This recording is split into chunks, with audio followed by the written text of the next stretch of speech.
A well-regulated militia being necessary to the security of a free state.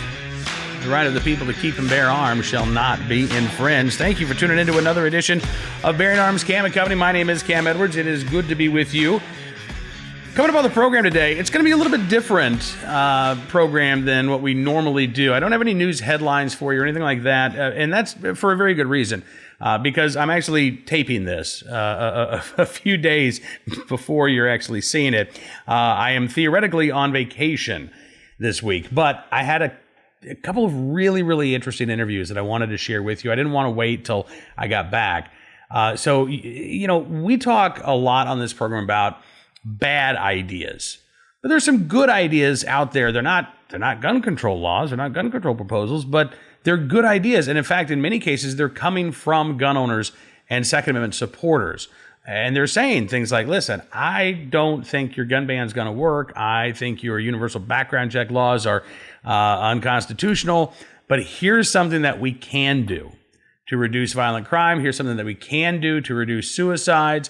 And I actually want to start there because out in Colorado, a group called the Colorado Firearms Safety Coalition, which is comprised of gun store owners, firearms instructors, as well as public health professionals, they've released this interactive map showing where gun owners can go in the state to temporarily store their firearms if they need to. If they've got somebody in their home who's suffering through a mental health crisis and maybe they're getting the medication out of the home, maybe they're locking up the sharp knives, but maybe they also think, okay, it'd be good for a week or two to have somebody watch over my firearms because I'm not always going to be around and I'm worried. Or maybe they're going out of town and they're going to be on vacation and they don't want to leave their firearms stored in their home while they are away. There are all kinds of reasons why you might want something like this. And again, this is not a government mandate. It's not a requirement. This is not something that is a top-down cram down from anti-gun advocates. You actually had gun owners working on this and gun store owners working on this along with mental health professionals to try to figure out, again, what's a really easy way to help empower gun owners who may need to find a place to store their firearms temporarily. What's a good way to help empower them to do so? So sat down and talked with Dr. Emmy Betz, one of the folks behind this new interactive map. And I think it's important to note as well, you'll hear Dr. Betz doesn't call this a magic solution. In fact, there are still some questions about how this will all actually work. But what's important, I think, is that the effort is being made here on the part of gun owners, on the part of Second Amendment advocates, to actually try to make a difference. Take a look and a listen. Dr. Betz, thanks so much for spending some time with us today. I really appreciate it. Well, thanks for having me on. My pleasure. So let's start, if we can. I want to talk about this new map that you all have put out, but let's talk a little bit about the Colorado Firearms Safety Coalition, just in general. Who makes up this coalition?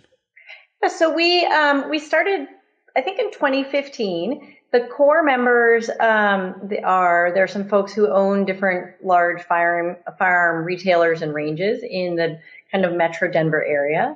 We also have some people from the public health community. I'm a physician and a researcher, so I sort of am on that side, I suppose. And then we've had different people join us from time to time. So we've had people who've lost loved ones to suicide and are firearm owners themselves and really want to get involved. People from law enforcement, firearm instructors. It's a pretty open group. And it's interesting because one of the things that I noted when I wrote about what y'all are doing is that the phrase gun safety has kind of been adopted by gun control groups. And so I think when gun owners hear the phrase gun safety these days, a lot of us get our backs up. We're like, oh boy, what law are they proposing? And this isn't about a new law. This is, I believe, real gun safety. This is about empowering gun owners to make good decisions and to, help give them the opportunity to make those decisions. Your focus and the focus of the coalition is specifically on reducing suicides, correct? Correct. And I have to give credit where credit is due. So New Hampshire started this. I'm not sure when, maybe 10 years ago now. The New Hampshire Firearms Safety Coalition was born specifically for suicide prevention. Similarly, awesome collaboration between a local retailer and public health folks. And so that's sort of where our name came from. We, with their permission, borrowed their name. And then it's really around educating firearm owners, retailers, instructors around suicide prevention, how to look out for your buddies, why it's important to lock things up when someone's at risk. And we really stay away from policy issues. That's not what we're trying to do. And so much of this really needs to be in the education space. So it's that we are firmly in that space. And so let's talk about this latest educational tool that you all have developed for gun owners in Colorado. It is an interactive map, in essence, that allows gun owners, if they do find themselves in a position where they need to temporarily remove firearms from the home, a lot of us might not know, okay, well, where, unless we've got a family member or a friend that can store those firearms, where do we actually take them? Yeah, exactly. So as I mentioned, I'm a doctor, so I work in an emergency department. And so often when I'm working with patients with some suicide risk, one of the things that comes up is how we can make the home safer. So locking up medications, but certainly locking up firearms, or, ideally moving them out of the home, because it puts the most time and space between somebody and something they could use to end their life. And it really came down to well, what do we do with them? There are maps for medication take back. Like if you want to go get rid of your extra, your old Percocet and Vicodin, Colorado has a map for that. So you can go on and see, what pharmacy near you will take old medications. But we realized it was kind of tricky for firearms. And so we did this sort of as a proof of concept, like what was out there and could we put something together that might be useful. In my dream world, at some point, somebody else wants to take this over and keep it updated and own it and make it national, hopefully. But we started small. And I think that this really would be wonderful if it was national, but you guys have done something fantastic. So looking at the map here, I mean, really, you've got almost the entire state covered. There might be a little empty spot in southwestern Colorado or southeastern Colorado, but you have gun stores, you have police departments, really all across the state that have said, yeah, we're at least willing to talk with folks who may need to temporarily remove firearms from their home. Right. And just to make it totally clear, the way we made this map was we actually had a public health student working with us this summer. So it was a great project for him.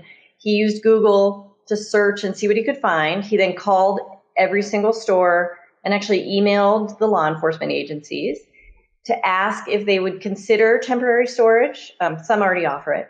And then ask if they were willing to be on the map. So we didn't put people on who didn't want to be there. Since it's come out, we've actually gotten emails from, I want to say, maybe another 5 places that want to be added. So that's great. And we heard from one store, they've already had a customer call and ask about storage because their grandkids were coming to town. So not for suicide risk, just for, maybe we'll get these out of the house for a couple of days. Well, that's the thing. Yeah. I mean, you all know that this might be primarily to, help individuals who are in that sort of crisis moment. But there are other reasons why somebody might want to avail themselves of this. If they're, going out of town for a week or two and they just don't want to have their firearms in an empty house with nobody, looking over the place. This is another option to ensure that even if their home gets broken into, their guns aren't going to be stolen. Yeah, exactly. Or, if you're renting out your house, you're going on vacation. There are all kinds of reasons. And I think so a couple other important things to note. On the map, we make this clear. We put phone numbers and things, but you should call ahead. Don't just show up. Just show up with your trunk full of weapons, because you need to call and find out the logistics of whether they will really store and whether it costs anything.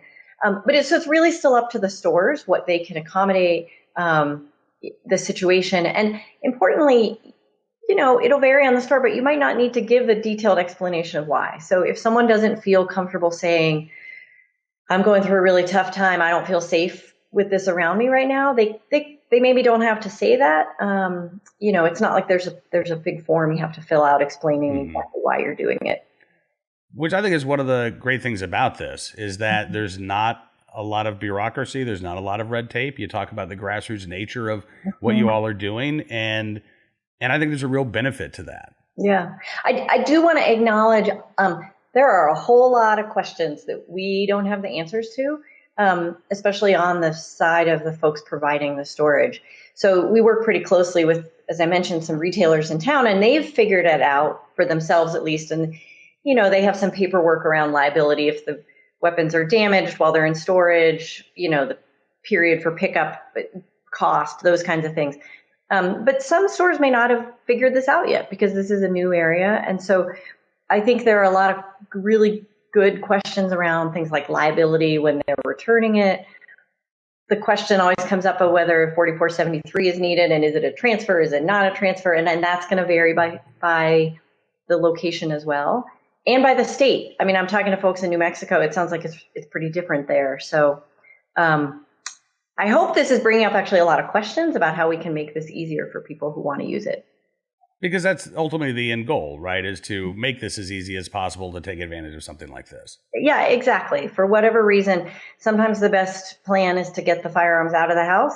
And if we can make that easier for people to do, then that's great. Absolutely. And you talk about the relationships with gun store owners, with firearms instructors. Have you found that individuals within the industry are becoming more eager and willing to talk about things like, okay, well, what can we do to ensure that our customers, in some cases our friends, are going to be safe, that we can be a net positive here? Yeah, for sure. I mean, I always come back to the point that I think nobody wants to lose a family member, right? Nobody wants to lose someone to suicide. I've lost friends and family, and it's a horrible thing to go through. And firearm owners don't want that to happen either. Of course, we want to be looking out for our friends. And so how do we do that? And I think there's a lot more we can do in terms of education and awareness. And I've been really excited to see. So the National Shooting Sports Foundation has a whole program with the American Foundation for Suicide Prevention that's nationwide now. Retailers who are interested can get materials that are, again, educational awareness kinds of materials to help people know kind of the red flags to watch out for in loved ones or themselves, and then steps to take. Certainly just locking up the weapons isn't going to get somebody through a tough time. We need to be reaching out for help. It's okay to ask for help. But it's really great to see these collaborations. The VA is involved, the Department of Defense and the military, they're getting on board with this, really recognizing that we've got to be able to talk about this. And it's, again, about education, collaboration, finding the approaches that work for people and figuring out how we help keep each other safe. I always use the analogy of drunk driving, and that, if you go out on a weekend with your buddies and somebody has too much to drink, I really hope you don't call the police to take away his license, because that would be kind of not a very nice thing to do, right? But you make sure he gets home safe, right? You take his keys for a little while, you drive him home. And that's exactly what we're talking about. It's looking out for each other. And so we want to make that easier. Well, listen, again, I appreciate what you all are doing. I look forward to continuing to cover what the coalition is doing out there in Colorado, and hopefully we can have you back again very soon. Yeah, sure. Anytime. Thank you so much. So I thought it was interesting that Dr. Betz spoke about, there's some things that we have yet to figure out here too. Liability, things of that nature. Do you have to go through the 4473?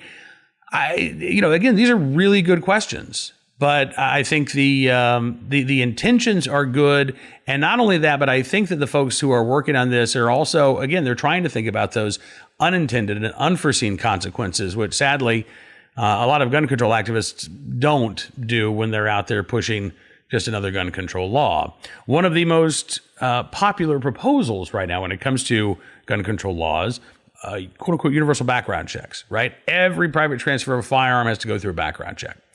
And, look, there are some concerns from gun owners that, all right, this is going to be really unenforceable unless you want to have some sort of gun registry, which then makes it unconstitutional and also unsupportable by many gun owners, because we don't want some sort of federal gun registry.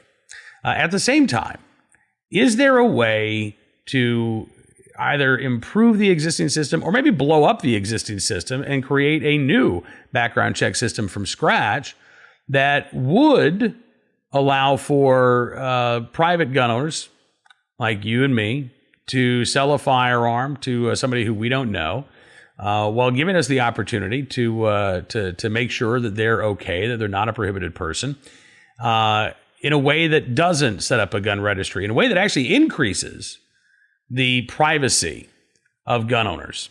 And my next guest, Kareem Shaya, he's joined us on the program before. He's with Open Source Defense, and he has a really interesting proposal. And it's sort of I hate to use the word compromise, because I don't really even think it is a compromise, but it's basically, look, here's a way that we could maybe accomplish what gun control advocates are asking for, which is more background checks on private sales while respecting the privacy of gun owners, while staying within the boundaries of the Constitution. And oh yeah, while we're at it, hey, maybe gun owners could get something out of this as well. It's a fascinating conversation, and take a look and a listen. Kareem, thanks so much for coming back on the program, sir. It's good talking to you again. You too. Thanks, Cam. My pleasure. And listen, this is a really, really beefy topic and a beefy article, but I'm so glad that you joined us. You wrote this a couple of days ago at Open Source Defense. Game theory and guns, why universal background checks are a debate and how to solve it. And I got to say, I really appreciate your perspective on this, because, you know, when we talk about, from a gun owner's perspective, some of the problems with universal background checks, to me, the biggest are that, A, they're unenforceable, unless you've got some sort of gun sort of registry, right? In fact, I think the Obama-era Justice Department even put out a white paper noting this.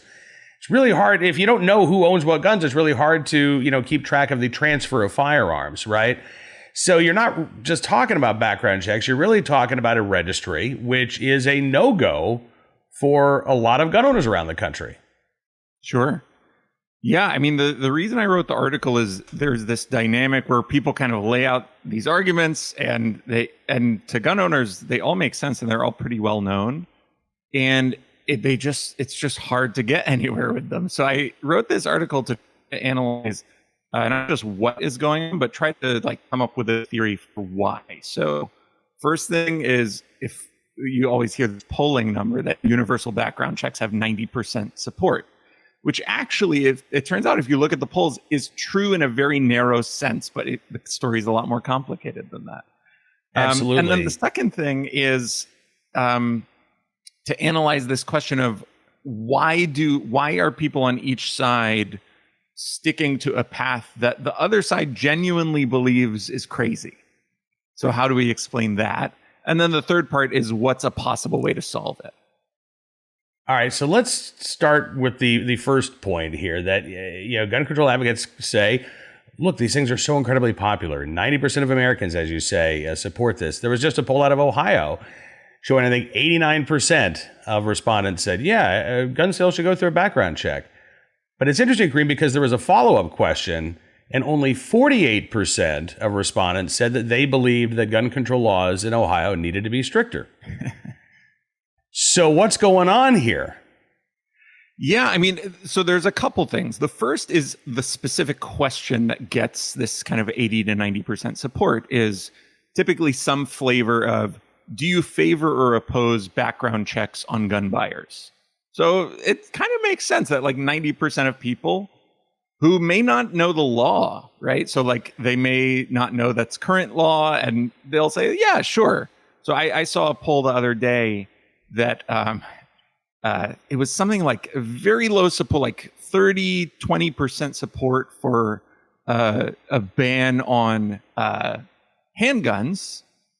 But then they found 60% support spiking after these recent mass shootings for a ban on semi-automatic weapons. And the poll respondents probably don't know that those are essentially the same thing functionally.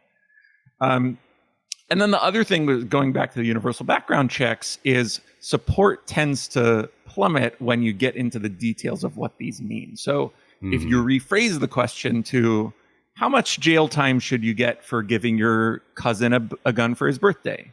Or what should the prison sentence be for loaning a ranch hand a gun, or your hunting buddy a gun? That support plunges, and so people don't understand, and it's not surprising, because this is a fairly complicated technical thing that lay people just don't have time to know all the details of. So when you explain those details, support goes off a cliff. And we can see that in terms of how these laws fare in real life. So that when they're put to an actual vote in a referendum or a state legislature, they tend to do well in places where there is where guns are not culturally relevant. So in a place like California, New York, the laws work because there is not that constituency who understands what the nuances are. But everywhere else, the laws tend to fail. And so like when the rubber meets the road, it turns out they're not as popular as the polls might seem. Not at all. I mean, you point out, I think it was Dave Kopel that you cited, who noted Washington State, their universal background check law passed with like 59% of the vote via referendum. Nevada's actually passed by a 1% margin of victory. And Maine had a referendum that same year in 2016, and universal background checks failed in a vote of the people in that state. So nowhere near 90% support. So I think that you're right about why we see that disparity in the numbers in terms of support for these proposals when it's polled versus, when people actually have a chance to examine this issue and then vote on it. Now let's talk about your second point here on, this sort of butting heads here between gun owners and gun control groups, and never the twain shall meet when it comes to, universal background checks. So I know from a gun owner's perspective, I know why I think universal background check laws are crazy or unworkable and why I think it's silly to try to go down this road. What do gun control advocates think about gun owners like me who oppose universal background checks? Sure. So they're operating from a couple core premises. One core premise is that more guns equals more deaths. So that's kind of a basic underlying premise that the statistics do not really support. But the point is that people believe that. And so if you believe that, then this concern about what about when I want to give my friend a gun for his birthday? If you believe that more guns equals more death, then that would be kind of insane, right? So you would think man, how could you worry about that when access to guns is killing literally thousands of people? Now I don't believe that, and I think the statistics don't bear that out. But the point is people genuinely believe that. And then from the gun rights perspective, we genuinely believe that guns are a net positive for society. Gun ownership is really important. This is a moral thing. It's a legal thing. It's kind of a philosophical thing. And so how do you bring those two together, and why do they fight, right? So the word this is where the word compromise comes up. Why won't you compromise? And the point I make in the article is that if you actually spec out the kind of payoff matrix here, compromise is the only irrational option. And the reason is a game theory state called Nash equilibrium. So when two parties are in Nash equilibrium, the definition of that is that neither party can benefit by just changing their strategy. And that's kind of where we are. So if you're a gun rights advocate, do you believe that you could benefit by changing your strategy and saying, oh, we'll give you universal background checks, or, oh, we'll give you a ban on assault weapons? Would you believe that they would say, okay, great, thanks. That's all we wanted. And then from the gun control perspective, now, granted, we don't agree with this perspective, but the point is people have it. From their perspective, they might look at the massive gains that concealed carry has made over the past 30 years, or in the vast majority of states where gun culture is fairly strong. They wouldn't trust gun rights advocates to kind of be satisfied with a concession. And so what you have is a state where both parties don't believe they can benefit by changing their strategy, i.e. making a concession. Mm-hmm. And so kind of from a rational perspective, why would they? Deadlock is the rational option, right? Yeah. But you've got a different perspective here. And I think it's interesting because I would not call it compromise. Although you do talk about perhaps some trade-offs that could be made. Honestly, I'm not sure that based on the system that you're describing, that I would use the word compromise, because we look at the existing background check system, right? The NICS system. which applies for all commercial sales of firearms. You go to a gun store, you fill out your 4473, you go through the NICS system. One of the problems that gun owners have about quote unquote universal background checks is that if I'm going to transfer a firearm to you, Kareem, we've got to go find an FFL somewhere that's going to agree to do that transfer. Depending on where we live, that may be a short drive, it may be several hours, and we're going to be talking about additional fees added on. It becomes a burden and a barrier for the transfer of these firearms, and it becomes sort of a legally dangerous proposition, right? To sell a firearm to a friend or a family member, or even loan a firearm temporarily. But your idea kind of reinvents how background checks would be done. Yeah, so I think there are a couple things to think about there. One is that if I'm selling a gun in a private sale, and this is something you hear gun owners talk about frequently, like it can be nice peace of mind to have access to some background check system. So this is kind of the like opening up NICS idea. The other is, as you mentioned, we have a couple kind of like foundational concerns. One is making a registry impossible, because that's a very slippery slope. And then the second is this consideration of like the role that transferring guns plays in like a very foundational way in culture in America. So that's transferring guns between friends, family, hunting buddies, this kind of like loose temporary transfer, which is culturally very important. So the idea on the one side of this that I talk about is kind of changing it to a system that matches. It's kind of a flavor of what the Swiss have, where rather than kind of thinking about what people are buying, we want to think about who. And so the just nitty gritty, the way it would work is that I want to buy a gun, whether it's from an FFL or a private seller. I go into this open NICS system, put in my info, and just get back a token. So token that expires in a week or two. And then I can take that token to any legal gun seller, whether it's you, an FFL, whoever. They put that in.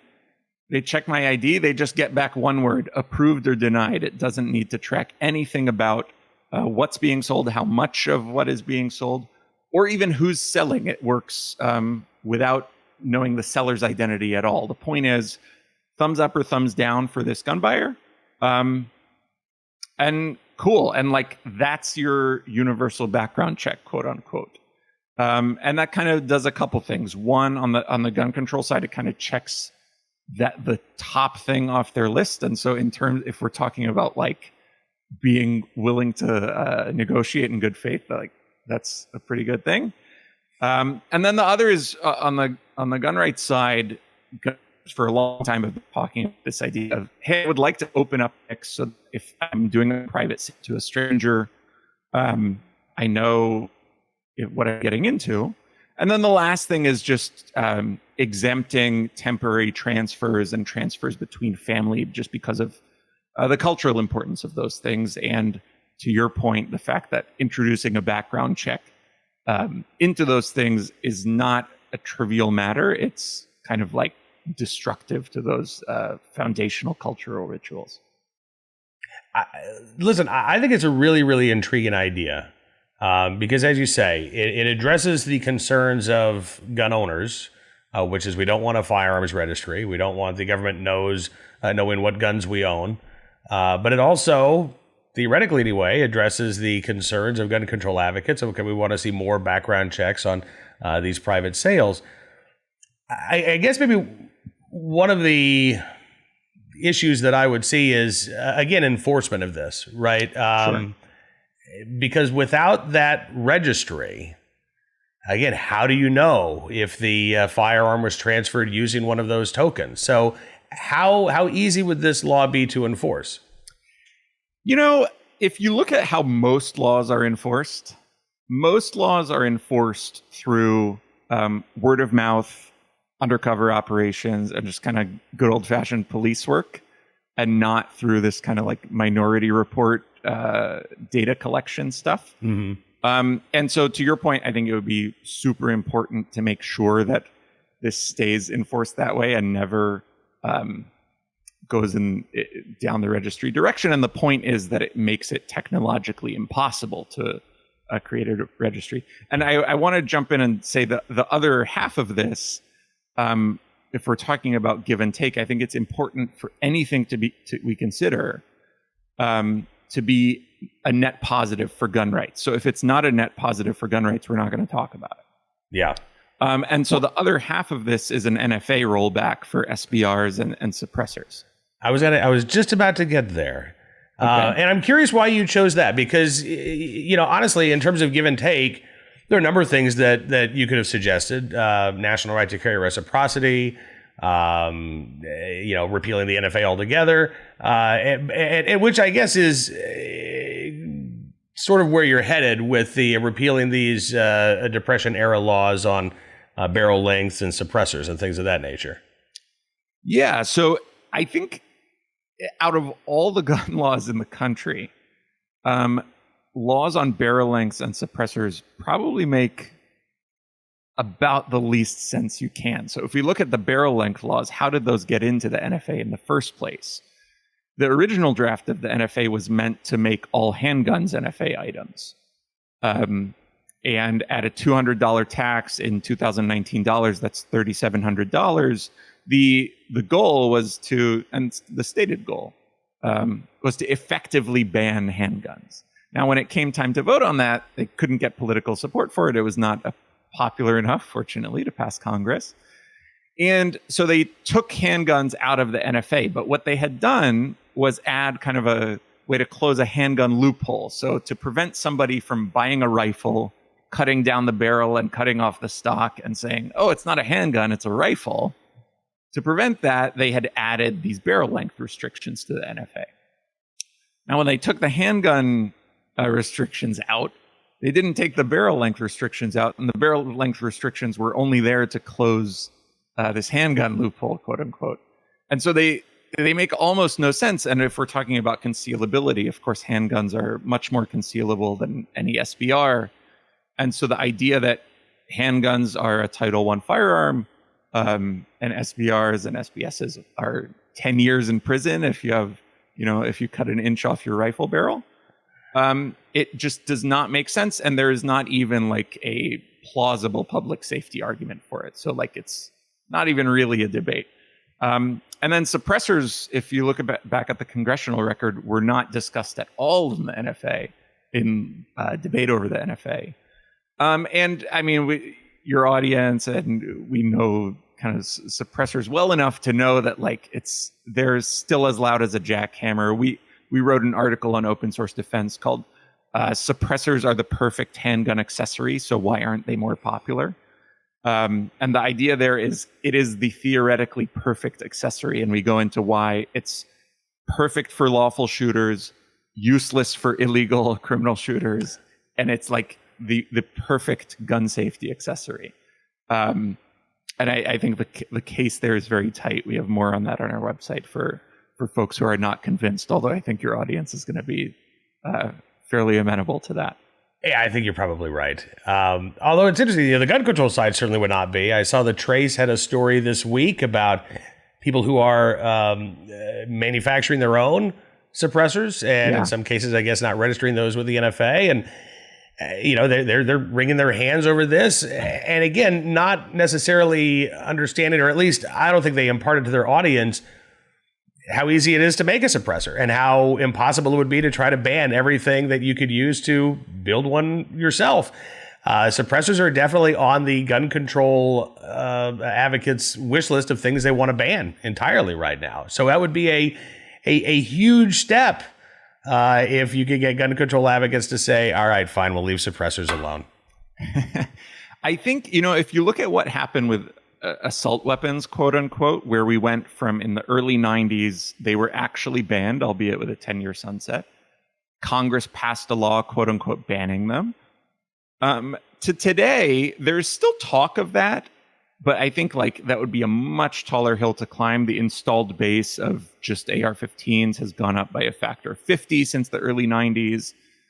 Culturally, there's a lot more support for the fact that hey, this is important and assault weapons bans are silly.